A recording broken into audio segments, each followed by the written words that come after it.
준비되셨으면 봉독하겠습니다. 자녀들아, 주 안에서 너희 부모에게 순종하라. 이것이 옳으니라. 내 아버지와 어머니를 공경하라. 이것은 약속이 있는 첫 계명이니 이로써 네가 잘되고 땅에서 장수하리라. 이 말씀은 살아계신 하나님의 말씀입니다. 아멘.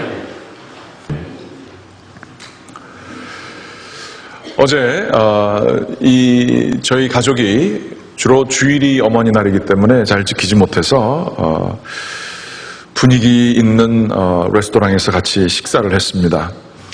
애들이 많이 커서 그 아이들 데리고 같이 식사하러 나간 적이 특별히 고급 레스토랑에는 못 갔는데 한번 오랜만에 아마 거의 처음인 것 같습니다. 같이 식사를 했습니다. 아주 아름다운 시간이었습니다. 그런데 저희 집사람이 아이들과 같이 나눈 재밌는 이야기를 해줬습니다. 짓궂게 저희 집사람이 저희 아들에게 물어봤답니다. 그 아들 보고 와가지고 여기다 이제 뽀뽀를 좀 하라고 그렇게 하고 나서 이런저런 얘기를 저한테 들려줬습니다. 앞으로 여자친구가 생기면 너 여자친구 좋아하고 엄마 다 까먹을 거지, 그렇게 협박을 했답니다. 너 그러면 어떻게 할 거야? 앞으로 어떻게 할 거야? 너 엄마 까먹으면 안 돼? 라고 하면서 얘기를 했을 때 아들이 주저주저 하면서 그러지 않을 거라고 그러면서 그렇게 변명스럽게 얘기를 했답니다. 그랬더니 누나가 사이에 중간에 많은 얘기가 있는데 그 누나가 옆에 있다가 이런저런 얘기를 했답니다. Don't worry, mom. He's now married to the games. 그렇게 얘기를 했다는 거예요. 엄마 벌써 까먹었다는 얘기죠. 게임하느라고 까먹었다는 얘기죠. 오늘 아침에 아이들이 일찍 일어났습니다. 7시 반에 깨워달라 그러는데 어떻게 그 아들 녀석이 7시 15분에 일어나가지고 자기 누나 방을 들어가가지고 Grace, wake up! 그러면서 깨워가지고 같이 밑에 내려가서 자기네가 아침 준비를 하고 오겠다는 거예요. 그걸 제가 좀 끝까지 지켜봤으면 좋겠는데 저는 일부 예배 오느라고 먼저 나왔습니다. 근데 그걸 준비를 하는데 저희 딸은 열심히 카드도 엄마한테 쓰고 냉장고를 열고 닫고 하는데 우리 이 아들놈은 옆에서 하려고 그러다가 할 줄 아는 것도 없고 그러니까 제 전화기를 언제 또 뺏어다가 게임을 하고 있었습니다. 게임하고 같이 결혼한 것 같은 우리 아들을 보면서 아이고 저놈의 자식 그러면서 전화기를 억지로 설득을 해가지고 뺏어가지고 가져왔는데 제가 운전하다가 이런 생각이 들었어요. 내가 쟤하고 별로 틀리지 않다. 세상 일에 바빠서 하는 일에 바빠서 정말 저희의 부모님께 사랑해야 된다는 사랑하는 그러한 사랑도 제대로 고백하지 못하고 특별히 이방 땅에 와서 살면서 효도를 제대로 못하는 것에 대한 모습이 저 게임하고 있는 정신없이 무언가 다른 곳에 팔려있는 내 모습과 제가 틀리지 않다. 그런 생각을 하면서 제 게임은 뺏을 수 있는데 내 마음을 누가 뺏어줄까, 그런 생각도 해보게 됐습니다. 오늘 이 주일은 저희에게 가장 중요하고 세상에서 정말 무엇과도 바꿀 수 없는 한 영혼, 아니면 우리의 부모님, 어머님과 아버님들을 기억하는 날입니다. 그러면서 또한 우리의 가정을 생각하는 날이며 무엇이 가장 중요해야만 하겠는가에 대한 말씀을 나누는 그러한 날입니다. 오늘 성경 말씀 화면에 좀 보여주시기 바랍니다. 오늘 성경 말씀에 보게 되면 자녀들아, 주 안에서 너희 부모에게 순종하라. 이것이 옳으니라. 내 아버지와 어머니를 공경하라. 이것은 약속 있는 첫 계명이니 이로써 내가 잘되고 땅에서 장수하리라. 말씀이 기록되어져 있습니다. 여기서 저희들이 그냥 지나갈 수 있습니다만 질문을 해볼 수가 있습니다. 약속이 있는 첫 계명이 아버지와 어머니를 공경하라, 이 말씀이 무슨 뜻이겠느냐 하는 것입니다. 여러분이 아시는 것처럼 10계명의 제1계명은 아버지와 어머니를 공경하라는 말씀이 아닙니다. 너는 나 외에 다른 신을 섬기지 말라라고 하는 하나님을 경외하는 것이 제1계명입니다. 그러면 이것을 어떻게 해석해야 되겠는가? 여러 가지 해석이 있습니다. 주류의 해석은 이렇습니다. 하나님에 관한 계명이 10계명에 4계명이 있습니다. 그러면서 안식일을 기억하여 거룩하게 지키다가 이제 4계명으로 하나님을 기억하는 계명이고, 5번째 계명, 내 부모를 공경하라라고 하는 계명은 사람과 사람 관계에 있어서 제일 먼저 가는 계명이라 하는 것입니다. 그러므로 이 사람과 사람 사이에 있는 첫 계명, 이것이 바로 부모를 공경하라는 그 뜻이 아니겠느냐라고들 해석을 합니다. 맞는 이야기입니다. 그렇지만 여기에 성경의 전반을 보게 되면 이 두 개를 딱 나눠서 이 두 번째 있는 그 다섯 번째 있는 그 계명, 두 번째 첫 번째 되는 그 계명이 첫 번째 계명이라고 쉽게 넘어가기에는 더 깊은 성경의 말씀이 이 속에 녹아들어져 있음을 볼 수 있습니다. 레위기 19장 3절 말씀에 보게 되면 이런 말씀이 기록되어 있습니다. 너희 각 사람은 부모를 경외하고 나의 안식일을 지키라. 나는 너희의 하나님 여호와니라. 이 문장은 굉장히 특이할 만한 것으로서 하나님 여호와께서 공경을 받으시는 그 두 가지 중에 아주 중요한 이 하나님 편과 인간 편 두 개를 연결하는 메시지가 한 문장 속에 들어가 있습니다. 부모를 경외하고 안식일을 기억하여 지키라. 4계명과 5계명이 둘이 연결되어져 나와 있는 것을 보게 됩니다. 마치 이 4계명과 5계명은 두 쪽으로 나눠진 이 10계명을 연결시키는 고리와 같은 그러한 역할인 것을 볼 수가 있습니다. 특별히 여기서 부모를 경외하라고 하는 그 말씀은 경외라고 하는 것은 하나님께만 쓰여진 용어였었습니다. 그런데 이 말을 부모에게 쓰는 것은 마치 하나님 여호와를 경외하는 것, 그것의 시작은 부모를 경외하는 것으로부터 시작된다라고 하는 이 첫 번째와 다섯 번째 계명이 서로 긴밀한 연관선상에 있는 그러한 어감을 저희에게 주는 것입니다.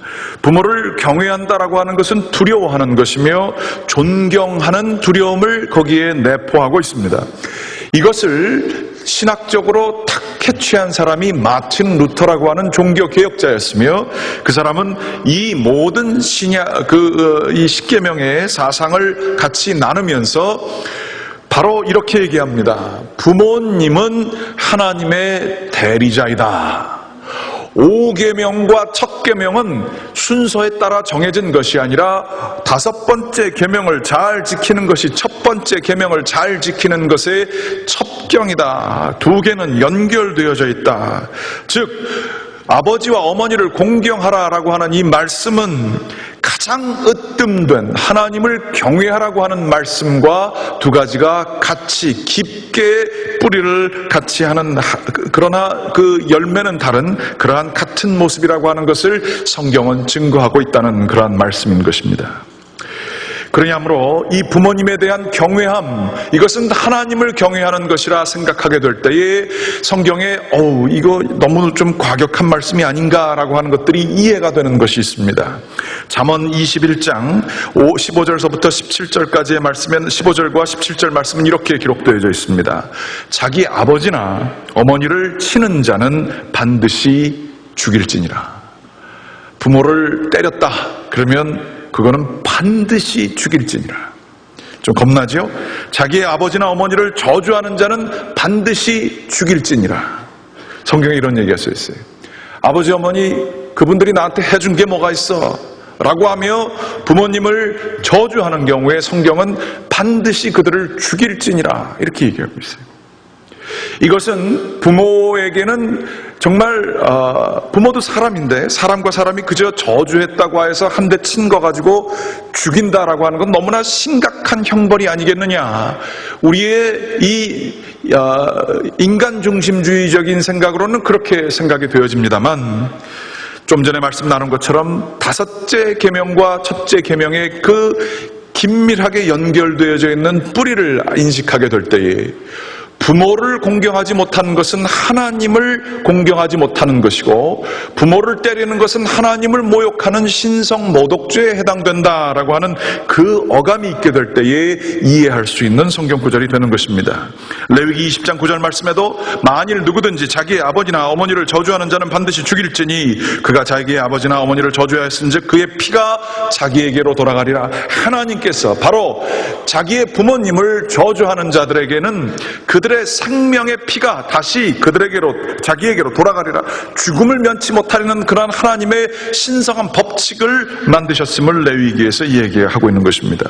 이 무시무시한 성경 구절들이 아주 재미있게 사용되어진 한 예가 있습니다. 어떤 어머니가 초등학교 3학년 다닌 아들과 둘이서 살고 있었는데 그 초등학교 3학년짜리 아이가 너무 어머니 말을 잘 안 듣는 거예요. 속상하게 하고 어머니가 한마디 하면 10마디를 갖다가 엄마한테 하게 됩니다. 이웃에 그거를 잘 아는 목사님이 살고 계셨습니다. 그 어머니와 초등학교 3학년 아이들도 교회를 다니고 있었는데 그 목사님이 이제 안 되겠다 싶어서 지나가다가 그 집 아들을 부릅니다. 나 누군지 알지? 네, 목사님. 너 근데 요즘도 어머니한테 덤비냐? 그렇게 물어봤답니다. 그랬더니 얘가 깜짝 놀라서 아무 말도 못 하더랍니다. 그 목사님이 얘기했답니다. 너 교회 다니지? 네. 너 성경이 하나님 말씀인 거 믿지? 네. 고개를 끄덕였습니다. 너 성경에 혹시 부모님한테 대들면 어떻게 되는지 아냐? 그렇게 말씀을 했습니다. 전혀 아이가 모르는다는 투로 그렇게 고개를 저었습니다. 목사님께서 아주 근엄한 얘기로 얘기하셨습니다. 하나님은 그런 아들을 죽이라고 하셨다. 얘가 갑자기 공포에 질리게 됐습니다. 그 목사님은 한 걸음 더 나가서 너 죽고 싶냐? 그렇게 물어봤다는 겁니다. 아이는 아니라고 고개를 저었습니다. 성경에 써 있어. 부모를 말을 안 듣게 되면 너 죽어. 그렇게 얘기를 썼다고 하는 것입니다. 죽고 싶지 않으면 너 엄마 말 잘 들어야 돼. 네. 그리고서 집에 갔답니다. 다음날 아침에 목사님에게 기쁜 목소리를 가진 어머니의 음성이 들려왔습니다. 목사님, 아들한테 도대체 어떻게 하셨어요? 애들이 제 말을 너무 잘 듣습니다. 한번 여러분 써보시겠습니까? 집에 가셔서 저한테 보내주세요. 저도 한번 해보겠습니다. 너 죽어. 이러한 부모를 공경하는 것과 하나님을 공경하는 것이 긴밀하게 연결되어져 있는 것은 성경에서 곳곳에서 드러나고 있습니다. 로마서 1장 28절서부터의 말씀이 이렇게 기록되어져 있습니다. 또한 그들이 마음에 하나님 두기를 싫어하며 하나님께서 그들을 그 상실한 마음대로 내버려 두사 합당하지 못한 일을 하게 하셨으니 즉 하나님으로부터 떠난 자들, 하나님을 경외하지 않는 자들의 삶의 현상이 이렇다는 것입니다. 모든 불의, 추악, 탐욕, 악의, 시기, 살인, 분쟁, 사기, 악독이 가득한 자요, 수근수근하는 자요. 그 다음 30절, 비방하는 자요, 하나님께서 미워하시는 자요, 능력하는 자요, 교만한 자요, 자랑하는 자요, 악을 도모하는 자요. 그 다음 나오는 얘기입니다. 하나님을 멀리하는 자들은 결과적으로 어떤 일들이 나오게 되느냐? 부모까지도 거역하게 되는 현상들이 나타나게 된다라는 말씀입니다. 그 다음에 32절 말씀 보여주십시오. 이 같은 일을 행하는 자는 성경에 쓰여져 받지 않습니까? 사형에 해당한다고 하나님께서 정하심을 알고도 자기들만 행할 뿐 아니라 또한 그런 일들을 행하는 자들을 옳다 하느니라. 혹자들은 얘기하면서 기독교가 조상 제사를 유교 전통에 따라서 드리지 않는다고 하였을 때에 기독교는 불교의 종교다라고 얘기하고 오해하는 사람들이 있습니다. 그것은 성경을 제대로 성경의 핵심을 보지 못하는 것입니다. 하나님은 누구신가? 바로 하나님께서는 가정을 세우시는 분이십니다. 하나님께서는 이 일반적인 자연적인 법칙을 세우신 분이시고 그러나 하나님보다 부모가 위에 올라가는 것을 거절하신 것입니다. 유교에서 조상에게 제사를 드리는 것을 거절하는 이유는 그것은 바로 하나님께 제사를 드리고 예배를 드려야 될 것을 인간 부모님에게 드렸기 때문에 거절하는 것입니다. 그러나 하나님께서는 바로 이 부모라고 하는 그 대리인을 이 가정에 세워주시사 그 가정을 지켜주시는 참된 원칙 되시는 분이시라 하는 것입니다. 하나님께서는 이 가정을 통하여서 자신의 임재를 드러내신다라고 하는 이야기가 성경에 쓰여져 있는 것입니다. 기독교처럼 가정을 신성시하며 세워주는 종교가 없습니다. 로마서 1장 28절에 나온 얘기는 부모를 거역하는 자는 하나님을 거역하는 것이요 그 자는 정말로 하나님에게 사형에 해당하는 죄를 짓는 자라. 다시 얘기하자면 부모를 거역하는 것이 영적인 죄인이라고 얘기를 하시는 거예요. 그 어디에도 부모를 공경해야 한다라고 하지만 그것이 영적인 죄까지 가는 데 있는 종교, 그렇게 얘기하는 종교는 많지 않습니다. 디모데후서 3장 1절 말씀도 이렇게 기록되어 있습니다. 너는 이것을 알라. 말세에 고통하는 때가 이르러. 이렇게 되어 있습니다. 세상에 심판을 받게 될 그러한 그 결과가 무엇이냐 나오게 되는데, 심판을 받게 될 수 있는 그 죄목들이 무엇이냐 나오고 있습니다. 자기를 사랑하고 돈을 사랑하고 자랑하며 교만하며 비방하며 부모를 거역하며. 바로 말세의 징조가 뭐냐? 부모를 거역하는 세대들이 나온다라고 하는 것입니다. 감사하지 않고 거룩하지 아니하며, 이 말씀들이 나오고 있는 것입니다. 디모데에게 바울 선생님이 얘기하면서 마지막 그 5절 6절 말씀에 보게 되면 이러한 말씀이 기록되어 있습니다. 5절 보여주십시오. 경건의 모양이 있으나 경건의 능력을 부인하니, 바울이 디모데에게 얘기합니다. 이 같은 자들에게서 너는 돌아서라. 여기는 멸망한 세대다. 여기는 심판받을 세대다. 여기로부터 돌아서라. 세상 타락, 이 말세, 이거로부터 돌아서는데 그 말세의 징조 중에 하나가 부모 존경하지 않는다라고 하는 것입니다. 다시 이야기하자면 부모를 잘 공경하는 것이 바로 하나님을 잘 공경하는 것과 동일하다라고 하는 것입니다. 부모가 자녀들의 참된 권위에 순종하게 해야 하는데, 그러나 부모들이 자녀들에게 참된 절대적인 권위, 그것을 가정에서 부모 공경을 통하여 가르쳐주지 않게 되면 부모들은 어떠한 죄를 범하고 있는 것이냐? 영적인 타락에 자녀들을 빠지게 하는 일을 하게 하는 것입니다. 그렇습니다. 요즘 세상에 많은 잘못된 일들을 보면서 우리들은 지켜야 될 마땅한 원칙들이 지켜지지 않는 사회에 살고 있어요. 기본이 없어진 사회에 살고 있습니다. 자신만을 사랑합니다. 원칙이 없어요. 자기가 최고입니다. 돈이 최고입니다. 자기의 교만이 하늘을 찌릅니다.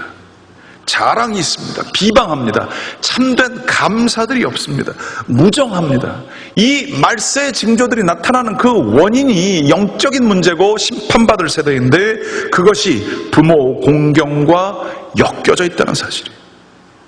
부모들이 자녀들을 정말로 부모 공경하게 키우지 못할 때에 세상 타락하는 길로 부모들이 아이들을 내쫓고 있다라고 하는 말과 같다라고 하는 얘기입니다. 하나님을 잘 섬기지 못하도록 부모 권위를 집안에서 제대로 실천하지 못할 때에 그들이 하나님의 권위도 모르게 되는 영적인 범죄자로 부모님들이 자녀를 키우게 되는 것과 연결되어졌다고 하는 얘기예요. 그러면 하나님의 대리인으로 우리가 존경받아야지, 이것이 아니라 하나님의 대리인으로서 자녀들에게 참된 권위를 보여주고 가르쳐야 될 우리의 사명이 너무나 크다라고 하는 것을 다시 한번 생각해 볼 수가 있습니다. 그런데 이 참된 권위는 너 나 공경해야 돼, 이런 식의 이거 가지고 되지 않습니다. 아내와 남편이 서로가 서로를 공경해 주게 될 때에, 부모들이 그 할아버지 할머니들을 공경하게 될 때에 권위가 실행되어지는 것을 아이들이 보며 나도 이렇게 하는 것이구나 깨닫게 되는 것입니다.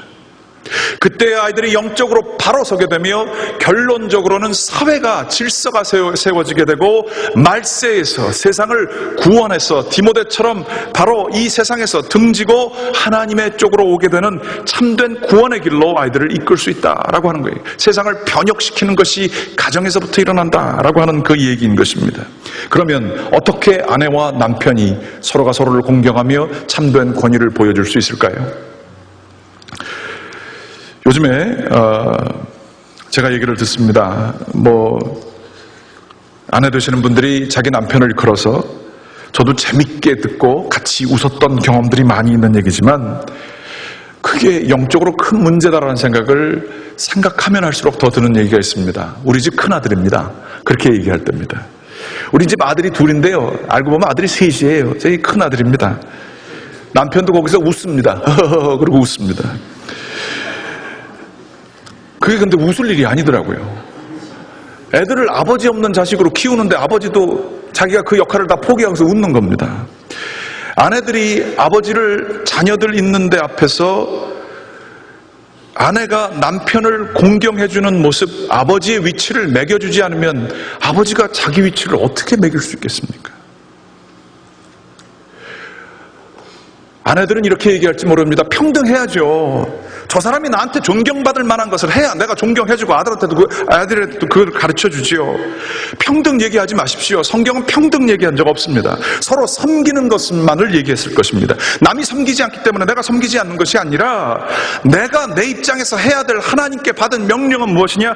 내가 내 것을 섬기는 것밖에 없습니다. 남이 섬기지 못하면 그것은 하나님과 그 사람의 문제이고 내가 해야 될 일은 그 사람을 섬기는 것입니다. 그리하여 자녀들을 사랑하십니까? 자녀들 앞에서 결코 남편을 땅의 바닥으로 쏟아내보는 일을 하지 마십시오. 바보 같은 짓입니다. 아니, 영적으로 자녀들을 범죄의 자식, 어둠의 자식으로 근거가 없고 정말 이 세상에서 원칙이 없는 자식으로 키우는 그러한 기림을 명심하시기 바랍니다. 남편들을 높여주십시오. 남편들을 존경해 주십시오. 남편 존경만 해주면 정말로 남편들 더 잘할 수 있습니다. 해봤는데요, 안 되던데요? 그러실지 모르겠는데 그래도 해보십시오. 누가 그러더라고요. 남편들한테 제가 지난번에도 얘기했지만 남편이 오랜만에 TV 보고 골프만 치고 잠만 자다가 마음을 먹고서는 액자를 하나 달았다는 거예요. 그러면 자녀들을 다 불러다가 얘기하는 거예요. 야, 너희 아버지는 액자를 이렇게 규격 있게 단다. 너희 아버지의 이 위대한 가정을 생각하는 것을 봐라. 남편들은 그 얘기를 듣는 순간 망치를 흔들면서 다닌다는 거예요. 어디 못 박을 때 더 없냐? 그러면서 다닌다는 거예요. 남자들은 존경받을 때 더 일합니다. 안 되시면 한 번이 아니면 10번을 하시고 100번을 하십시오. 남편 세워주십시오. 아내가 세워주지 않으면 누가 세워줍니까? 어디 가서도 깊일 데 없는 이 남편들, 여러분들이 사랑해주지 않고 존경하지 않으면 누가 존경해줍니까? 자녀들 앞에서 아버지가 내려가는 것을 보게 될 때에 여러분은 자녀들에게 이래도 되는구나, 그거를 가르쳐주는 것이고, 하나님을 아버지라 생각할 때 하나님을 업신여기는 마음까지도 심어주고 있다는 사실입니다. 무서운 얘기죠. 그러나 반대로 아버지들은 아내를 사랑하기를 어떻게 해야 됩니까?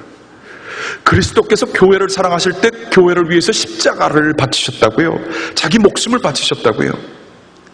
아이들 앞에서 아버지 된 자들은 절대 어머니의 흉을 봐서는 안 됩니다. 어머니를 깔고 뭉개는 듯한 왜 이것도 못했어? 라고 하면서 어머니들을 내려놓는 그러한 일들을 하지 말아야 합니다. 어머니를 위해서 마치 무엇이라도, 아니 목숨이라도 바칠 것처럼 귀히 여기고 아끼고, 성경에서 얘기하는 것처럼 너의 도울 배우자를 정말로 귀히 여기는 그러한 마음을 가지고 있어야 합니다. 그것에서 아이들은 우리 어머니가 귀하구나 라는 것을 배우게 됩니다. 그것에서 하나님이 예수 그리스도를 통하여 교회들을, 우리들을 얼마나 사랑하여 주셨는지 이 묵직하고도 진중하며 자기의 목숨을 버리는 깊은 사랑을 아이들이 아버지에게서 보게 된다는 거예요. 그런데 아버지가 자기 원하는 것들만 하고 자기 고집만 피우고 소리만 지르고 자녀들에게 있을 책임을 다 못하고 영적인 제사장의 이 의미를 다 뒤로 한 채로 하나님 앞에 서 있는 모습을 한 번도 보여주지 못하고 자기의 것만 추구하면서 살아간다고 한다면 명심하십시오. 자녀들을 영적인 구렁텅이로 우리들은 보내고 있는 것입니다. 원칙이 없고 타락하는 말세에 있는 듯한 징조를 자녀들에게 우리도 모르는 사이에 가르치고 있는 것입니다. 어찌 우리가 여기서 회개하지 않을 수 있겠습니까? 집안에 참된 권위가 세워지는 것은 영적인 문제입니다. 하나님께서는 이것을 첫 계명이라고 하시고 계시는 것입니다.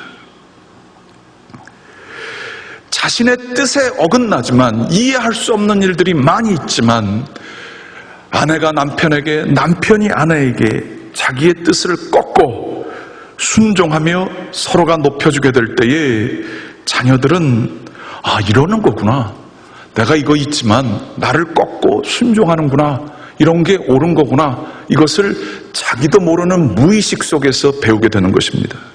그러나 우리 정말로 다 아시듯이 부모가 싸우게 되면 자녀들이 자기의 존재의 기반이 흔들리는 것 같아. 아니, 자기가 잘못해서 부모가 싸우는 것 같아서 아이들이 흔들리게 된다는 거예요. 부모가 서로 싸우면서 서로를 낮추게 될 때에 그 가운데에서 아이들이 순종을 배우지 못하게 되고 절대 권위를 배우지 못하게 될 때에 그 아이들이 나가서 사회생활 잘하겠습니까? 마땅히 순종해야 될 권위 앞에서 자기 뜻에 안 맞다고 대드는 것을 배운 그 아이들이 사회생활 잘하겠습니까? 아니, 하나님을 섬기는 것 잘할 수 있겠습니까? 우리들은 정말로 이 부모가 하나님의 대리인이라는 사실을 알게 될 때에 가정에서 우리의 부모의 권위를 서로 세우는 것에 대해서 깊이 생각하고 하나님 앞에서 하나님의 이 원칙을 따르게 될 때에 가정이 구원받게 되고 자녀가 구원받게 되고 세상이 구원받게 되는 일이 있을 줄 믿으시기 바랍니다. 무엇보다도 다 했던 얘기지만 자녀된 자들이 자신의 자녀들에게 자신의 부모 섬기는 모습을 잘 보여줘야 이렇게 되는구나. 그건 뭐 한국의 속담에도 많이 있지 않습니까? 뿐만 아니라 자녀들이 집에 어른이 오게 되면 일어나서 인사하는 방법을 가르쳐줘야 됩니다. 이게 영적인 겁니다. 아이들이 컴퓨터 하느라고 게임하느라고 자기 거에 빠져있느라고 방문 걸어놓고 어머니가 와도 아버지가 와도 인사를 하지 않는 아이들을 만들면 하나님께서 그들의 고통 가운데 있을 때 찾아오셔도 하나님을 그들이 어떻게 바라보겠습니까? 인생에서 가장 중요한 일을 다 뒤로 하고도 하나님 아버지를 섬기는 것을 아이들이 배우려면 집안에서 가르쳐줘야 되지 않겠습니까? 어른들의 참된 권위에 순종하는 모습이 없어진 이 사회, 절대적인 권위가 없어진 사회, 자기의 것만이 중요한 이 사회, 내가 이해돼야만 따라가는 사회, 내가 피곤하면 다 안 해도 되는 사회, 나에게 이익이 안 되면 다 뒤로 제껴도 되는 사회, 언제든지 떠나도 되는 그러한 공동체, 이러한 것 속에서 우리는 말세의 징조를 보게 되는 것 아니겠습니까? 정말로 하나님 앞에서 참된 권위를 추구하면서 내가 이해할 수 없을 때에도 진실을 지키고자 하는 그 모습들을 부모가 진득하게 보여주게 될 때에 자녀들은 구원받게 되는 거 아니겠습니까? 하나님께서 바로 이것 때문에 이 부모를 공경하는 것이 참된 약속 있는 첫 계명이라 얘기하셨다는 것이 아니겠습니까? 집안에서 권위가 있어야 되고 질서가 있어야 되는 것입니다. 하나님의 뜻입니다. 하나님께서는 이 가정을 참된 예배 처소로, 참된 하나님의 권위가 드러나는 장소로 삼으신 것입니다. 어떤 노부부가요, 농촌에 살고 있었는데 자기 자녀들이 서울 가가지고 출세를 하고 잘 사는 게 최고의 자랑이었습니다. 부모들도 오면 부모님 이제 농사도 그만하시니까 저희 집에 오셔서 사셔야죠. 강남 아파트 명문 대학 그 나온 우아한 아내와 더불어서 이 아들이 와서 그렇게 얘기를 하면 아내도 같이 네 그러고 얘기를 했다는 거예요.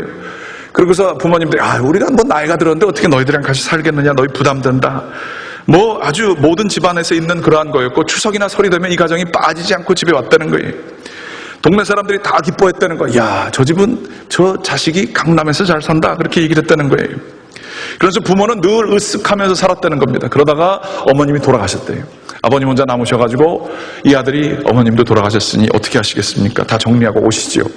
아버지는 고민하다가 결국에 마음을 먹으시고 있는 재산 다 팔아서 자식 집이 32평이었는데 자기 돈 보태가지고 42평으로 갔다는 거예요. 그러고서는 이제 나도 편안하게 좀 살아야겠다 생각을 하셨다는 겁니다. 처음에는 그런 대로 평안했답니다. 아들은 과장에서 부장으로 승진하기도 했고 회사 일에서 바쁜 일로 왔지만 아버님께서 맞아주시게 될 때에 정말로 기쁨이 그 가운데 있었다라고 하는 얘기입니다. 그런데 시간이 지나가면서 어느 날 밤 12시가 돼서 퇴근하였던 아들이 있었습니다.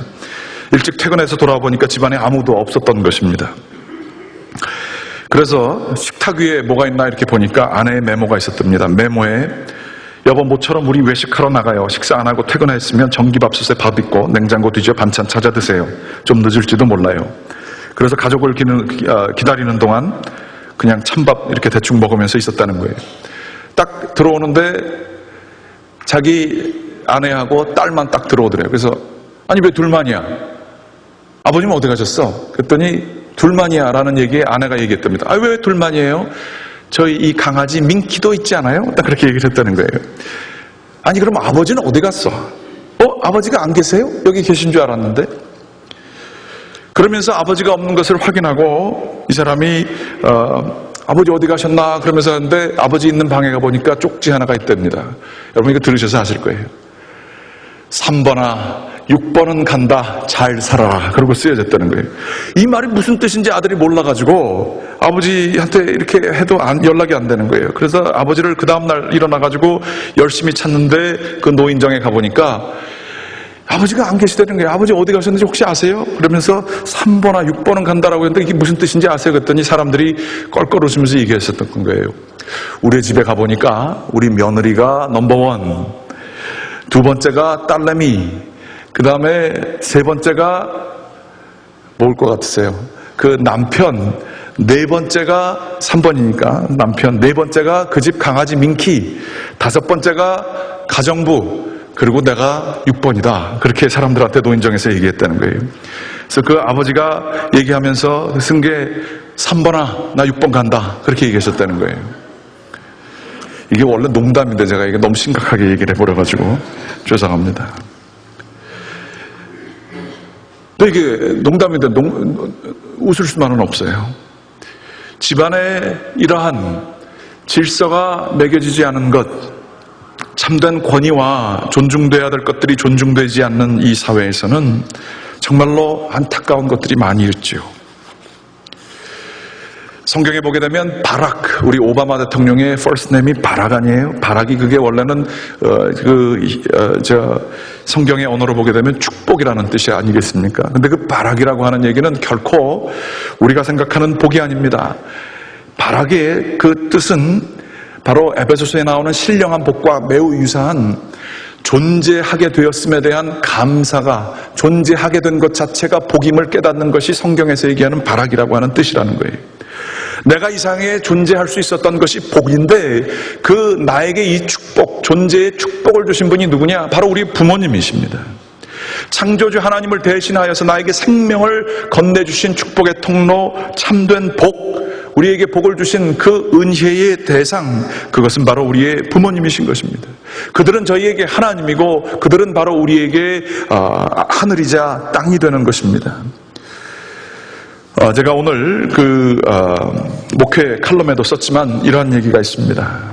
세상에서 가장 짧고 아름다운 기도, 김종철 시인이라고 하는 분이 쓴 기도인데요. 이렇게 쓰여져 있습니다. 나는 어머니를 엄마라고 부른다. 40이 넘도록 엄마라고 불러 아내에게 핀잔을 들었지만 어머니는 싫지 않으신 듯 빙그레 웃으셨다. 오늘은 어머니 영정을 들여다보며 엄마, 엄마, 엄마, 엄마 하고 불러보았다. 그래. 엄마 하면 밥을 주셨고 엄마 하면 업어주고 씻겨주셨고 엄마 하면 그리고선 멈춥니다. 그 부름이 세상에서 가장 짧고 아름다운 기도인 것을 이제야 깨닫다니. 이게 시인의 감성으로 하는 얘기예요. 가장 짧고 아름다운 기도, 나 힘듭니다, 어렵습니다. 그렇게 드리는 기도의 첫 번째가 뭐였냐면 어린아이들이 배운 엄마였던 거예요. 엄마라고 했을 때 채워주시는 것을 통해서 엄마를 통해서 하나님을 배우고 엄마를 통해서 세상을 배우고 엄마를 통해서 정말로 내가 귀한 존재인지를 배우게 된 가장 축복받은 가장 짧고 아름다운 기도가 엄마였다는 사실이에요. 우리들 다 엄마 있으시죠? 우리에게 하나님을 가르쳐준 어머니들 계시지요? 이 어머님 때문에 저희들이 여기에 이렇게 존재합니다. 저희의 부모님들을 공경하여 또 그렇게 공경하는 가정을 만들어서 아름다운 하나님께서 신성시하는 가정, 그래야 세상이 구원되는 아름다운 가정을 이루시는 그러한 아름다운 축복받은 신앙의 가정들 되시기를 주님의 이름으로 간절히 축원합니다.